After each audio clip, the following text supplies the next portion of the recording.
খলিলাবাদ কানাই মোড় এক সময়ের প্রধান রাস্তা, এখন অবহেলার চিহ্ন। খলিলাবাদ গ্রামের একটি গুরুত্বপূর্ণ স্থান কানাই মোড়।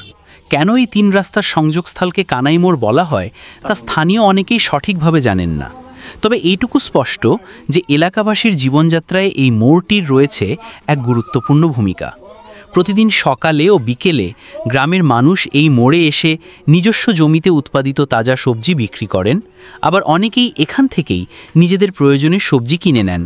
ফলে এটি একটি প্রাকৃতিক বাজার বা হাটের রূপ নিয়েছে, যেখানে পণ্য, মানুষ আর গ্রামীণ জীবনের মিলন ঘটে। এক সময় এই রাস্তা ছিল রায়পুরা নরসিংদী এলাকার প্রথম প্রধান রাস্তা, কিন্তু সময়ের সাথে সাথে নতুন রাস্তা তৈরি হওয়ার ফলে এটি এখন প্রায় অচল অবস্থায় পৌঁছেছে। রাস্তার অবস্থা এতটাই খারাপ যে অটোরিকশা বা ছোট যানবাহনগুলো ঠিকমতো চলাচল করতে পারে না। বৃষ্টি হলে তো হাঁটাও মুশকিল হয়ে পড়ে।